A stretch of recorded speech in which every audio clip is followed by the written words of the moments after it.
Ted. Now Ted writes, I've got Windows automatic updates turned on, but how do I know if my computer is really up to date?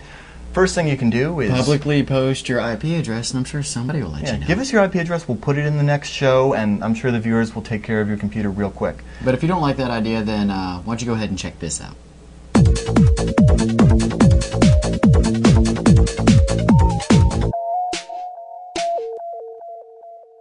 Okay, well, that's a very interesting question that you've asked.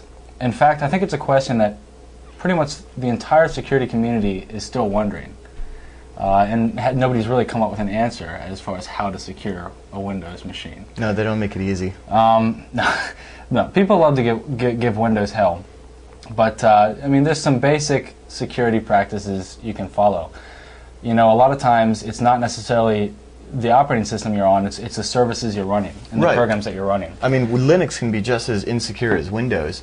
It's just the way that it's configured. Exactly. And I mean, the big problem with Windows, the biggest problem with Windows is that when an exploit or a vulnerability comes out, you're at, you know, Microsoft's whim to come out with a patch. It's not open to public scrutiny.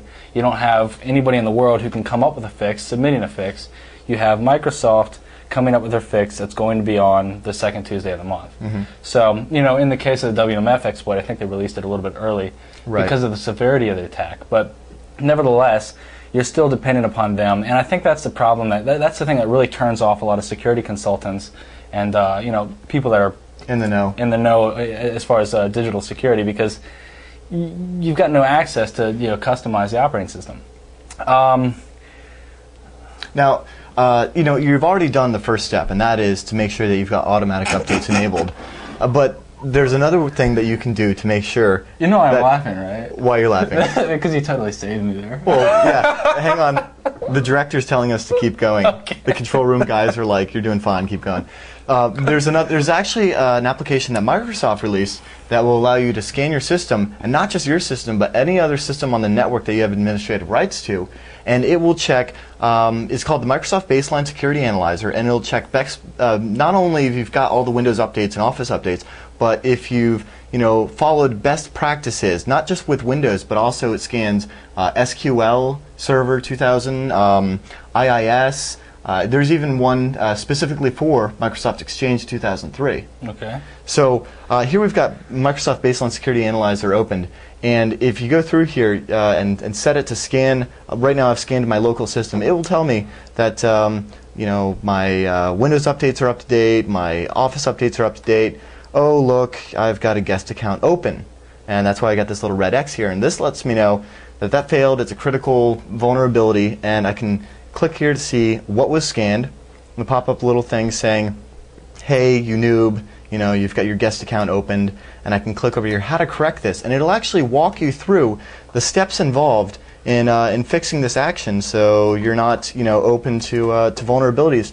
Of course, it's not a silver bullet. It does scan a lot of things, and it's going to give you a much better idea than you would just by going to the Windows Update site and seeing if you got the green light or the red light, you know.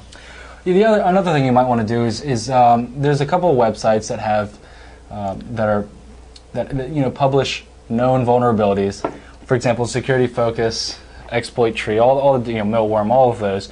And what you can do is you can just go to those websites and select, like, for example, not necessarily Windows, but what, like, if you're running IIS or a particular version. Say like I'm running Apache on Windows. Exactly. Then you want to go and find out what vulnerabilities are public for that particular version of that software program. So if I was running Apache 1.33 or 1.3.3 or whatever it is, I would go to Security Focus, select Apache, select that version, and see what vulnerabilities are out for that version. And then you also might want to try testing it out. I mean, that's the beautiful thing about penetration testing, is the fact that, you know, if you can't actually penetrate the box yourself, it's probably not a crucial vulnerability. Oftentimes the biggest vulnerabilities are the ones that are the easiest to perform, like the WMF exploit. As soon as it came out, I mean, everybody could do it because it was so easy.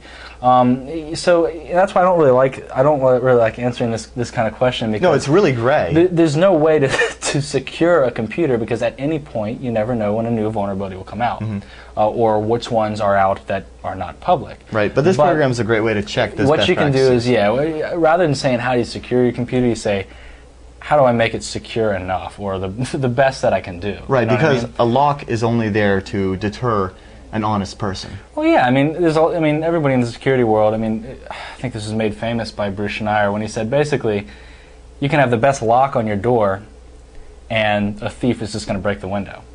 So, it's not necessarily that you have all your patches up to date, or that you're running, you know, some super secure version of Linux that the NSA is, you know, put Deemed, out for free. yeah, but, DoD, whatever. But you want to spec. make sure that all of the different facets of your network, your personal network, are pretty secure. You know what I mean? Like, you don't have a billion ports open on your firewall. You're not running like just Telnet. Yeah, you don't have a Windows 98 box on your local network on the DMZ or something like that. Right. You know? So, you know, a tool like this is great. Also, try some open source tools or some tools that you can download publicly, like Nikto Nessus is a great one. And Nessus is a great It's a one. very good one. I mean, there's a lot of tools that you can do. You can download.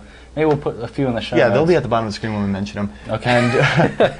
And you know, It's been a while. I haven't done But what I think is great is that these tools are here. I mean, you could read, you know, you could spend like weekends reading white papers on best Right. security practices. When it But all these- boils down to it, most likely if you run a home network, nobody's really interested in what your computer has. You know what I mean? Nobody's going to be trying to break it. I hate to say it, but I mean, most likely nobody really cares what's on your computer, and they really Right. don't care about breaking into it. But if you I want, got 20 gigs of MP3s that I'm sure the hackers want. yeah, So, maybe.